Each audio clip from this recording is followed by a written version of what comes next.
Hello दोस्तों, मैं सूर्यदेव आपका होस्ट और दोस्त स्वागत करता हूं आप सभी का back to education YouTube channel पर। आज अपन इंडियन आर्मी के द्वारा चलाए गए जितने भी ऑपरेशंस हैं आज तक, उन सब के बारे में, जितने भी टॉप 20 या 25 तक जो ऑपरेशन, उन सब के बारे में पढ़ेंगे।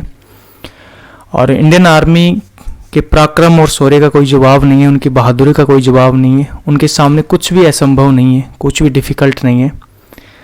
तो अपन शुरुआत करते हैं पहले ऑपरेशन की, लेकिन उससे पहले इंडियन आर्मी के बारे में कुछ शब्द मैं कहना चाहता हूँ कि न झुकने दिया है तिरंगे को, न युद्ध कभी ये हारे हैं, भारत माता तेरे वीरों ने दुश्मन चुन चुन कर मारे हैं। चलो तो स्टार्ट करते हैं अपना सबसे पहला जो ऑपरेशन इंडियन आर्मी के द्वारा चलाया गया। हैदराबाद जो एक देशी रियासत होती थी जिसका नाम था ऑपरेशन पोलो। ऑपरेशन जो चलाया गया, ऑपरेशन का नाम था ऑपरेशन पोलो। हैदराबाद जो देशी रियासत थी उसको भारत में विलय से संबंधित ही था और 1948 में ये ऑपरेशन चलाया गया था। हुआ क्या था उस समय, जो हैदराबाद जो एक देशी रियासत होती थी वो भारत में नहीं मिलना चाहती थी। उस समय की मैं बात करूं तो 562 देशी रियासतों में से 3 ऐसी देशी रियासतें थी जो भारत में नहीं मिलना चाहती थी। 3 ऐसे रजवाड़े थे जो भारत में नहीं मिलना चाहते थे। एक JNK, जम्मू एंड कश्मीर, दूसरा जूनागढ़ वाला जो क्षेत्र था वहाँ जूनागढ़, और तीसरा हैदराबाद। ये वो देशी रियासतें थी जो भारत में नहीं मिलना चाहती थी। तो जो हैदराबाद को भारत में मिलाने के लिए जो ऑपरेशन चलाया गया, उसी ऑपरेशन का नाम था ऑपरेशन पोलो। पोलो नाम क्यों रखा गया? क्योंकि उस समय हैदराबाद के क्षेत्र में सबसे ज़्यादा, एशिया में सबसे ज़्यादा पोलो की ग्राउंड थी, इसी वजह से ऑपरेशन का नाम रखा गया ऑपरेशन पोलो। चलो आगे अगर इसके बारे में अगर बात किया जाए तो हैदराबाद का जो निज़ाम था ना, उस समय हैदराबाद का जो निज़ाम होता था, उस निज़ाम के पास खुद की सेना होती थी उस समय, है ना। भारत से अलग उसकी खुद की सेना होती थी और खुद का डाकतार सेवा होती थी और खुद की ही रेल सेवा भी थी उनके पास, रेल भी खुद की थी उनके पास। तो क्या हुआ था, ये मतलब कहने का मतलब ये बताना चाहता हूँ कि हैदराबाद जो था उसमें सबसे बड़ा राजघराना था उस समय का, सबसे बड़ा राजघराना था उस समय हैदराबाद। लेकिन हैदराबाद के बारे में बात किया जाए तो हैदराबाद की जो जनसंख्या थी ना, उसका लगभग 80 से 85% तक जो जनसंख्या थी ना वो हिंदू थी। लेकिन फिर भी जो हायर जो पोस्ट थे, ऊंचे पदों पे जो बैठने वाले जो थे व्यक्ति, वो सारे के सारे लगभग मुस्लिम थे। देखो यहाँ पे आपको हैदराबाद दिख रहा होगा ना, ये जो दक्षिणी भारत जो है, साउथ इंडिया जो, उसका ये नीचे वाला जो एरिया है, देखो ये इधर वाला महाराष्ट्र के अंदर घुसा हुआ है पूरा का पूरा, और ये पूरा हैदराबाद, कर्नाटक वाला जो क्षेत्र है, आंध्र प्रदेश वाला क्षेत्र है, ये पूरा का पूरा हैदराबाद था। मतलब वर्तमान में अपना जो हरियाणा है ना, उससे डबल एरिया लगा लो, ये पूरा हैदराबाद का क्षेत्र था। तो बड़ी रियासत थी उस समय का, सबसे बड़ा राजघराना होता था ये हैदराबाद। चलो इससे आगे अगर देखें, इससे आगे अगर बात करें अपन हैदराबाद से संबंधित ही, तो हैदराबाद जो देशी रियासत थी वहाँ पे क्या हुआ था, एक ऐसी घटना हुई कि वहाँ से आने जाने वाली जो हैदराबाद जो देशी रियासत थी ना, ये हैदराबाद जो देशी रियासत थी, यहाँ से आने जाने वाली ट्रेनों में क्या होता था, ट्रेनों को रोक के जो गैर मुस्लिम होते थे ना, जितने भी नॉन मुस्लिम थे, जो गैर मुस्लिम थे, उन सबको ट्रेनों से उतार के उन पे हमले करने की यहाँ पे शुरुआत हो गई थी। तो जिससे क्या हुआ, ये जो घटना हुई थी ना, ये हुई थी 22 मई को, 22 मई 1948 को। और तो इससे क्या हुआ, सरकार की क्या हुआ था, तो जो लोग बाग थे ना वो सरकार के खिलाफ हो गए थे, आक्रोश आ गया था लोगों में, सरकार का विरोध करने लगे थे लोग। तो इसी वजह से क्या हुआ था, उस समय पंडित जवाहरलाल नेहरू और श्री राजगोपालाचारी भारत के गवर्नर जनरल थे, प्रधानमंत्री था पंडित जवाहरलाल नेहरू, वो यहाँ पे कदम बढ़ा नहीं पा रहे थे क्योंकि उनको डर था कि अगर वो हैदराबाद पे अगर कुछ भी कार्रवाई करते तो इधर से पाकिस्तान रिटालिएट करेगा उसके लिए। तो इसी वजह से ये नहीं हो पा रहा था।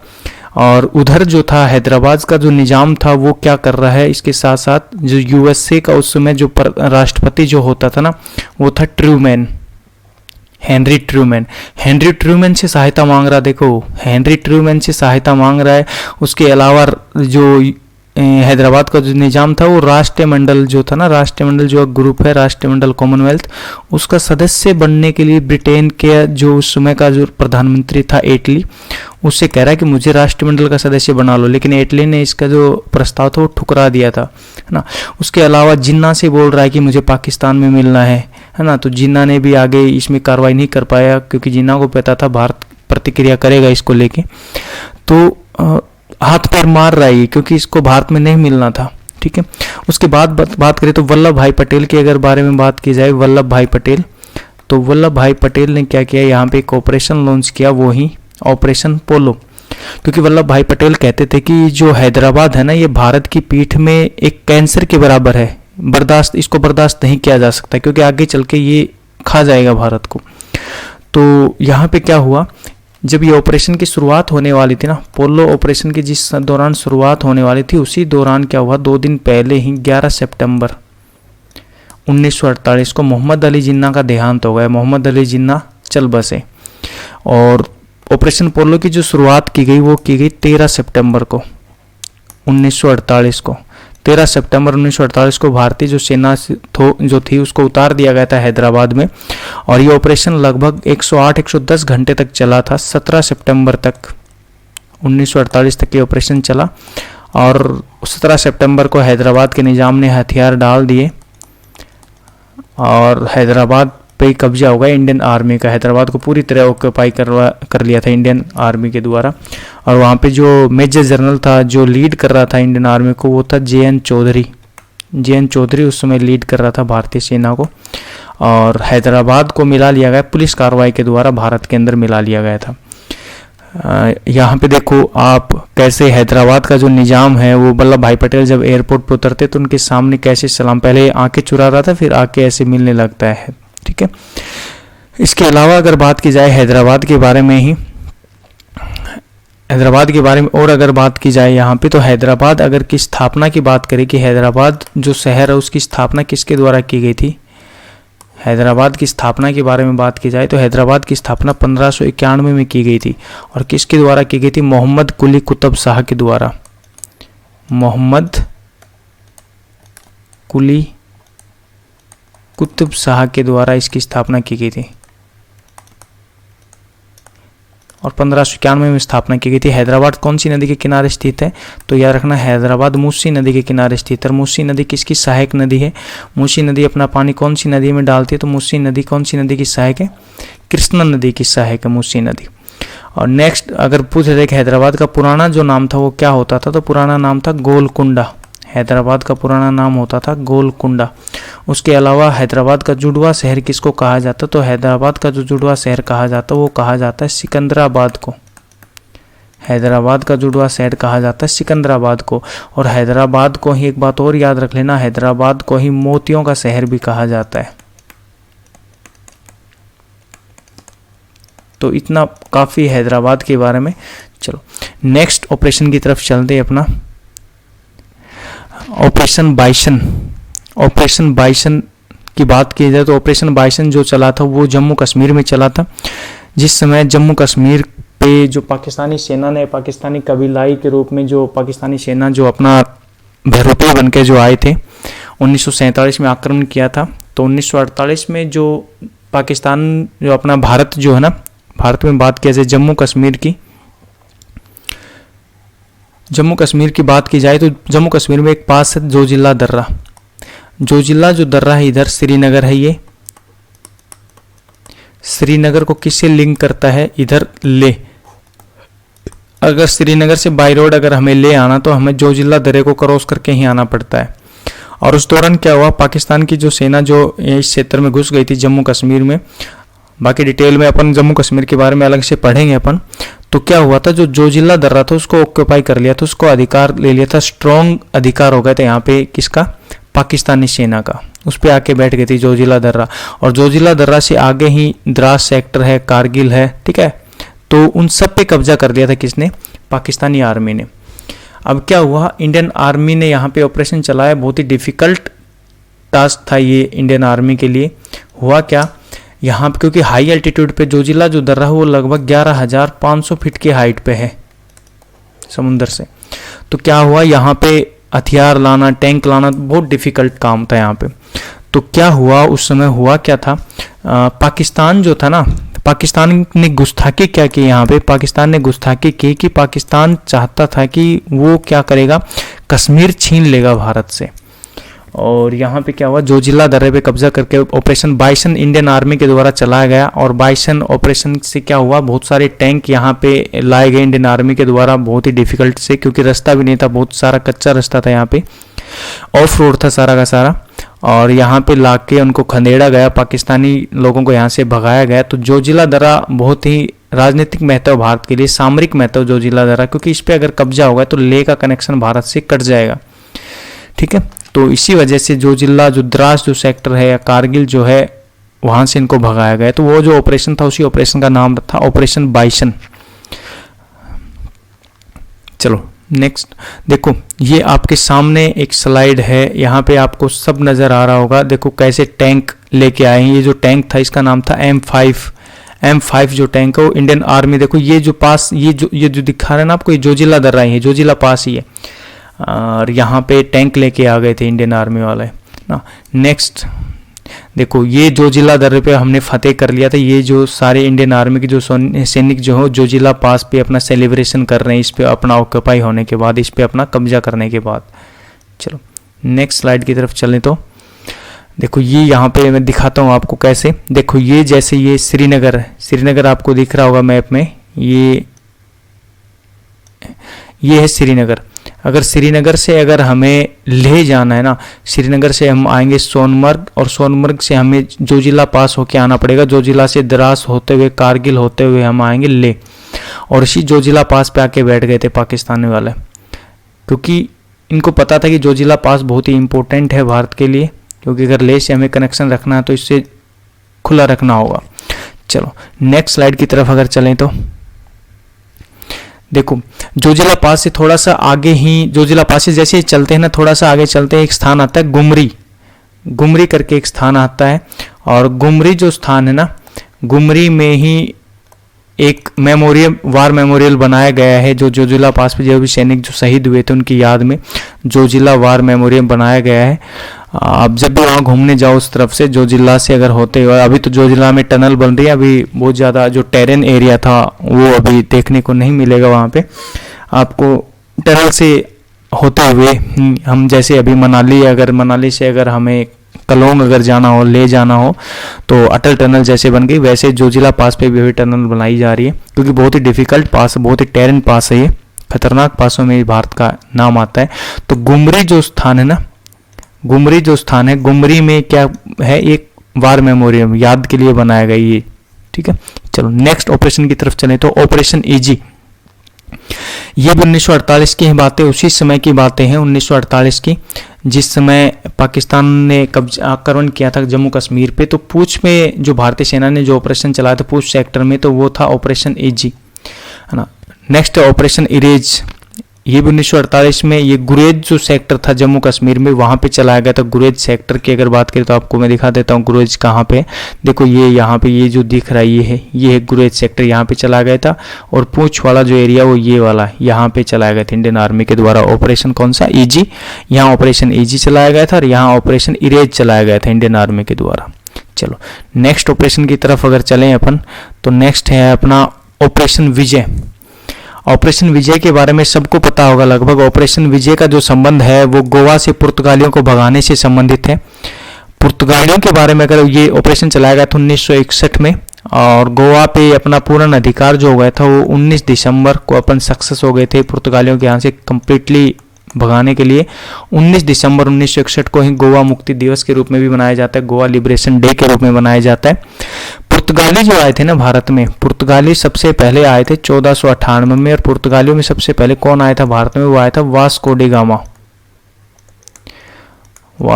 गामा। उसके लगभग 10-12 साल बाद ही गोवा पे, लगभग 1510 में गोवा पे अधिकार कर लेते पुर्तगाली। और 1510 से आप देख रहे हो 1961 तक गोवा पुर्तगालियों के अधीन रहता है। लगभग 450 साल तक गोवा पुर्तगालियों के अधीन रहता है। अंग्रेज चले गए थे भारत से 1947 में, लेकिन फ्रांसीसी और पुर्तगाली नहीं गए थे, है ना।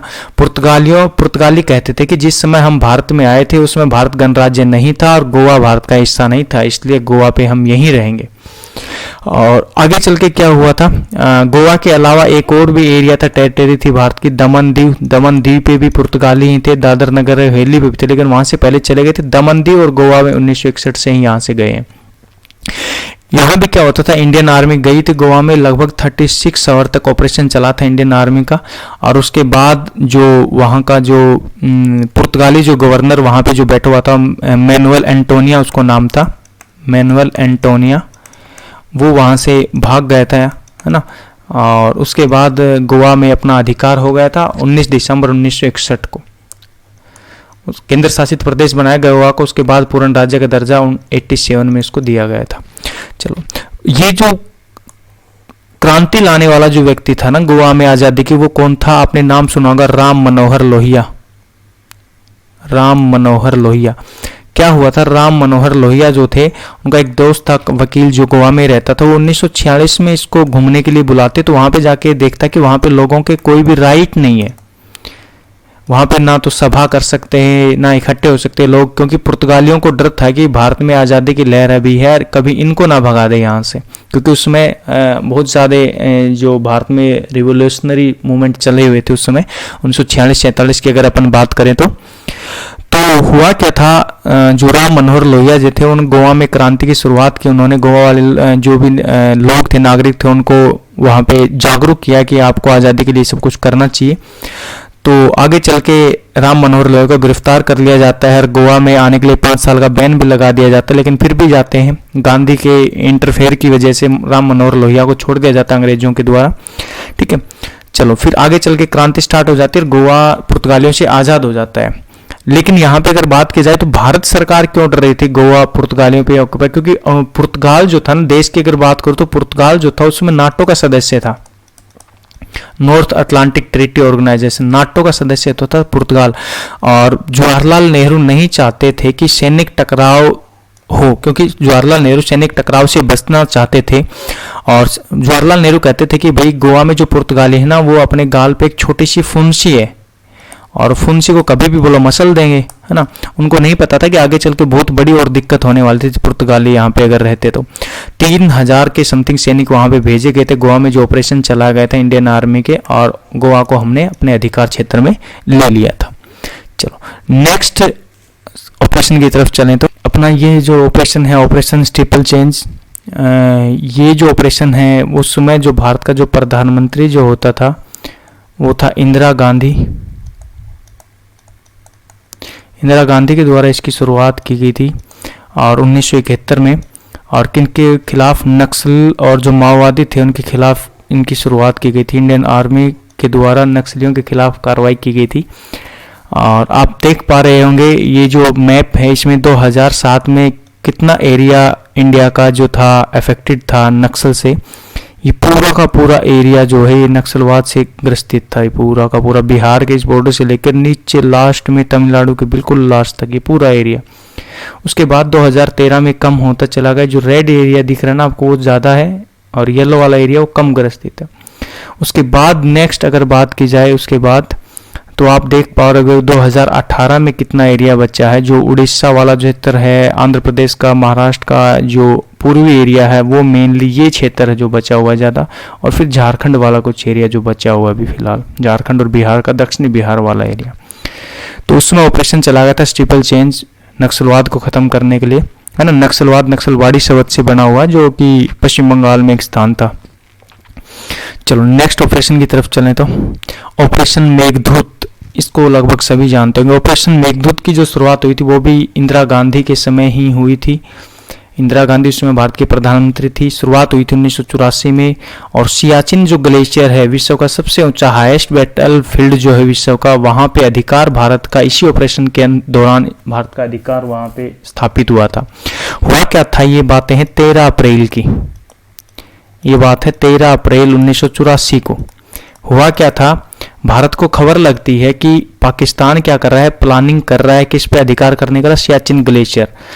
भारतीय सेना को खबर लगती है आईबी से, रो से, कि इंटेलिजेंस से पता लगता है कि जो पाकिस्तान है वो ठंड के कपड़े बनवा रहा है यूरोप से, है ना। तो भारत ने जब ठंड का यूरोप में कॉन्टेक्ट किया कपड़े बन, तो उन्होंने कहा कि कंपनी ने बताया कि उनका तो पहले से ऑर्डर ले रखा है।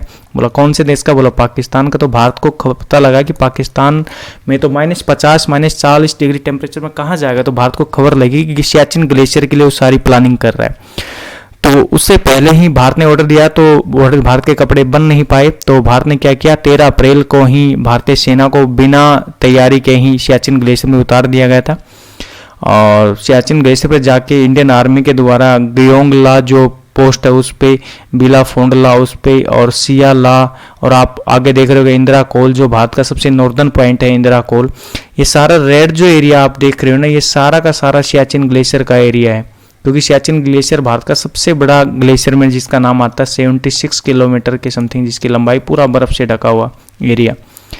तो इन सारी जो ऊंची ऊंची जो पोस्ट थी उसमें इंडियन आर्मी जाके बैठ गई थी। और उधर से जब पाकिस्तानियों को खबर लगी तो उधर से जब आते हैं तो इंडिया वाले उनको शूट करते हैं और वहीं पे उनके कपड़े निकाल कर वहीं पैर के बैठ जाते हैं ना, 50 डिग्री टेम्परेचर, -50 डिग्री टेम्परेचर वाले।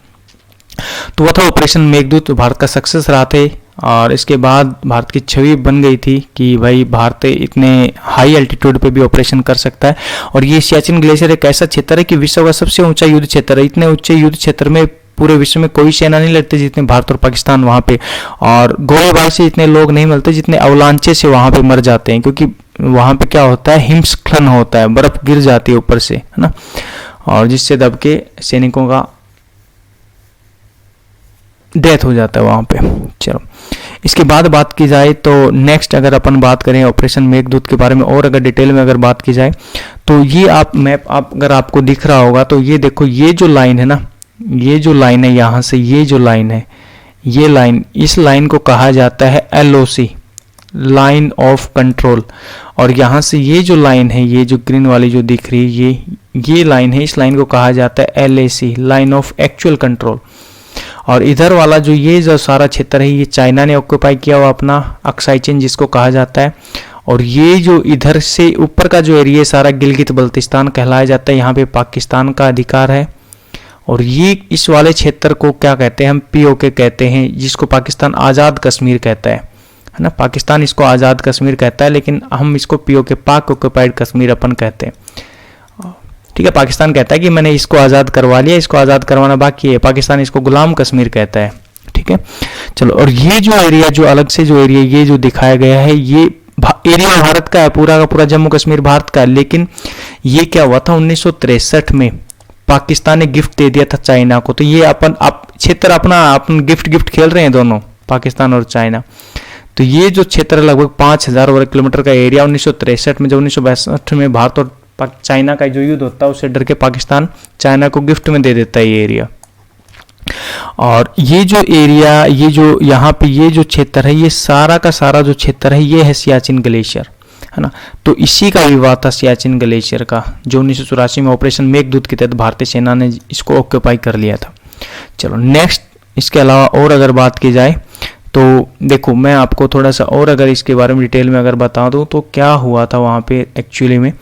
देखो क्या हुआ था, जो भारतीय जो सेना थी ना वो वहाँ जब पहुंची तो देखो ये जो लाइन मैंने बताई थी ये लाइन थी LOC। ये लाइन कौन सी थी, LOC, लाइन ऑफ कंट्रोल। और यहाँ से एक लाइन है ये, और ये लाइन है LAC, line of actual control. इधर वाला क्षेत्र अपना जो हो किसने दबा रखा है, चाइना ने दबा रखा है, जिसको अक्साई चीन कहा जाता है।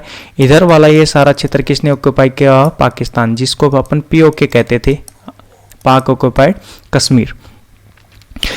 अब उसके अलावा जो ये क्षेत्र है, उसके अलावा जो ये क्षेत्र यहाँ पे जो क्षेत्र बचा हुआ है, ये वाला जो क्षेत्र है, ये वाला, ये सारा का सारा जो क्षेत्र है ये ही है अक्साई चीन, सियाचिन ग्लेशियर वाला जो क्षेत्र है, ये सारा क्षेत्र ये है सियाचिन ग्लेशियर।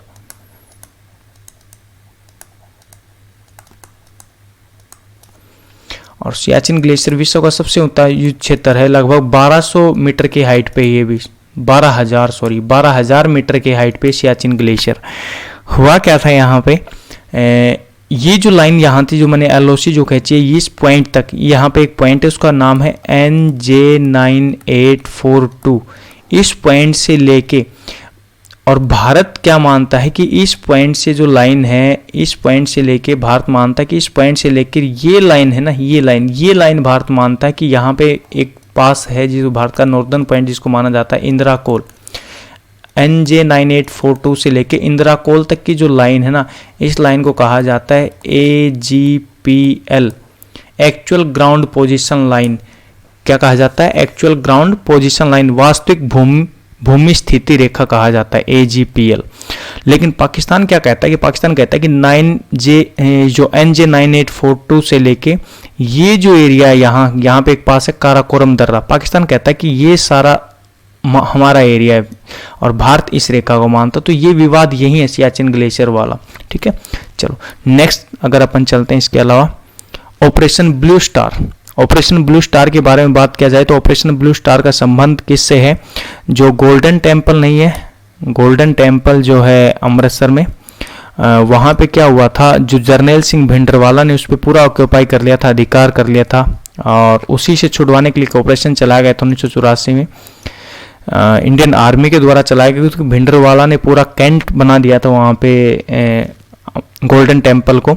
उसके अंदर रॉकेट लॉन्चर है ना, ऑटोमेटिक जो मशीन्स हैं, जो लाइट मशीन जो है, गन थी, वो सब कुछ वहाँ पे अंदर भिंडरवाला स्टोर करके बैठा था अकाल तख्त पे। तो इंडियन आर्मी ने ऑपरेशन चलाया था और ऑपरेशन चला के भिंडरवाला को वहाँ पे कंट्रोल किया गया था और भिंडरवाला का देहांत भी हो गया था उसी दौरान। तो ऑपरेशन जो था, उसी ऑपरेशन का नाम था ब्लू स्टार। चलो नेक्स्ट, इसके अलावा ऑपरेशन वुडरोज। ऑपरेशन वुडरोज भी ब्लू स्टार से संबंधित ही है। यहाँ पे बात की जाए तो 1984 में ही शुरुआत होती है ऑपरेशन ब्लू स्टार के बाद ही इसकी, क्योंकि ऑपरेशन ब्लू स्टार के बाद क्या होता तो बहुत सारा जो सिख संप्रदाय था वो सरकार के खिलाफ हो गया था, क्योंकि एक तो उनका जो धर्म से संबंधित जो स्थल था गोल्डन टेम्पल वो नष्ट हो गया था लगभग कंप्लीटली, और उसके अलावा जो जर्नैल सिंह भिंडरवाला था उसके भी बहुत ज़्यादा मानते थे लोग, वो संत था, है ना। तो यहाँ पे क्या हुआ, ऑपरेशन ब्लू स्टार के बाद जो पंजाब राज्य में जो सार्वजनिक जो विरोध जो हो रहा था उस विरोध को रोकने के लिए ऑपरेशन वुडरोज की शुरुआत की गई थी इंदिरा गांधी के द्वारा। ये सितंबर तक चलता है, लगभग 3 मंथ तक चलता है, सितंबर 1984 तक चलता है ये ऑपरेशन। इसमें बहुत सारे सिखों को पकड़ के जेल में डाल दिया गया। कहा जाता है कि 8,000 सिख ऐसे थे जो बिल्कुल लापता हो गए थे, जिनका पता नहीं था कि मर गए या कहाँ पे हैं। तो लोगों को उठाया गया था, जबरदस्ती उठा लिया गया था इस ऑपरेशन के दौरान। अब क्या हुआ, इसी ऑपरेशन का खामियाजा इंदिरा गांधी को भुगतना पड़ा और अक्टूबर 1984 में उनकी हत्या कर दी जाती है, असैसिनेशन हो जाता उसी के निवास स्थान पे। 31 अक्टूबर की बातें हैं। ठीक है, चलो नेक्स्ट ऑपरेशन है ऑपरेशन राजीव। ऑपरेशन राजीव की बात करें तो ये भी सियाचिन ग्लेशियर से संबंधित है। 1987 में इसकी शुरुआत की गई। क्या हुआ था, जो ऑपरेशन जो ये अपना जम्मू कश्मीर वाला जो क्षेत्र था, ये सियाचिन ग्लेशियर वाला जो क्षेत्र था, उसी में एक पोस्ट होती थी। पोस्ट जो थी उस पर पाकिस्तान ने कब्जा कर लिया था 1984 के बाद, इंदिरा गांधी के मरने के बाद, क्योंकि इंदिरा गांधी के देहांत के बाद जो भारत का राष्ट्रपति बना, प्रधानमंत्री बना, वो बना था राजीव गांधी। और राजीव गांधी के दौरान क्या हुआ था, यहाँ पे एक पोस्ट थी, पोस्ट पे ऑक्यूपाई कर लिया किसने, पाकिस्तान ने, और पाकिस्तान पे इस पे कब्जा करके इस पोस्ट का नाम रख दिया कायदे आजम, कायदे। भारत ने इस पोस्ट को दोबारा अपने अधिकार क्षेत्र में लेने की कोशिश की गई। पहला ऑपरेशन भारत का अनसक्सेसफुल रहा, दोबारा अनसक्सेसफुल। लास्ट जो ऑपरेशन किया गया वो वहाँ का सूबेदार जो था बाना सिंह के नेतृत्व में किया गया। बाना सिंह ने क्या किया, इस कायदे पोस्ट पे ऑक्यूपाई दोबारा कर लिया, पाकिस्तानी सैनिकों को यहाँ पे उड़ा दिया उन सबको, और इसी वजह से इस कायदे जो टोप थी इसका नाम चेंज करके बाना टोप कर दिया गया है। तो वर्तमान में बाना टोप से जानी जाती है और भारतीय सेना का इस पर दोबारा अधिकार हो गया। तो जो ऑपरेशन जो था ना, उसी ऑपरेशन का नाम था ऑपरेशन राजीव। याद रखना, ये राजीव जो है राजीव गांधी के नाम से नहीं है, ये एक लेफ्टिनेंट जो था जिसके नेतृत्व में पहला यहाँ पे सक्सेस जो सेना यहाँ पे गई थी, इस कायदे जो टोप था उसको ऑक्यूपाई करने के लिए, उस व्यक्ति का नाम था राजीव पांडे। तो राजीव पांडे का देहांत हो गया था, शहीद हो गए थे वो, और उसी वजह से जो थर्ड जो भारतीय जो सेना ने जो ट्राई किया ऑपरेशन का नाम, उसका नाम रखा गया था राजीव। चलो नेक्स्ट स्लाइड, ऑपरेशन पवन। देखो ऑपरेशन पवन की अगर बात की जाए, ऑपरेशन पवन 1987 में स्टार्ट किया जाता है और ये किया जाता है लिट्टे के खिलाफ। लिट्टे के खिलाफ किया जाता है, जो कि श्रीलंका में ही एक ग्रुप जो था लिट्टा, तो श्रीलंका में ही एक आइलैंड है, एक आइलैंड क्या है, एक पेनिनसुला है जिसका नाम है जाफना। तो जाफना आइलैंड्स पे क्या होता था, लिट्टे का खात्मा करने भारतीय सेना को पीस सेना के रूप में भेजा गया था, और उसी दौरान जो ऑपरेशन चला गया था, उसी ऑपरेशन का जो नाम रखा गया था वो नाम था ऑपरेशन पवन। चलो नेक्स्ट ऑपरेशन की अगर बात की जाए तो वो है, देखो पहले इसके बारे में अगर देखा जाए तो ये जो एरिया है ना, ये जो एरिया है बिल्कुल भारत के, ये भारत है, भारत के साथ लगता है, ये जो एरिया है श्रीलंका का, ये ही है जाफना पेनिनसुला, है ना, यही है जाफना पेनिनसुला की अगर बात की जाए तो। नेक्स्ट अगर बात की जाए इसके अलावा तो बैटल फॉर जाफना के बारे में अगर बात की जाए तो याद रख लेना, ये जो ऑपरेशन चला गया था इसमें भारत का जो प्रधानमंत्री था वो था राजीव गांधी, और कहा जाता है कि इसी ऑपरेशन की वजह से राजीव गांधी को अपनी जान खोनी पड़ी थी, उनका भी असैसिनेशन हो गया था। देखो लिखा होगा many blames the operation as the reason for the murder of Rajiv Gandhi, Rajiv Gandhi के मर्डर का जो कारण था वो इसी को बताया जाता है। चलो नेक्स्ट स्लाइड की तरफ अगर चलें तो ऑपरेशन चेकमेट, सॉरी ये विजय नहीं आएगा, ये operation checkmate, operation checkmate, operation checkmate जो है वो भी लिट्टे से संबंधित ही है। 1988 में चलाया गया था।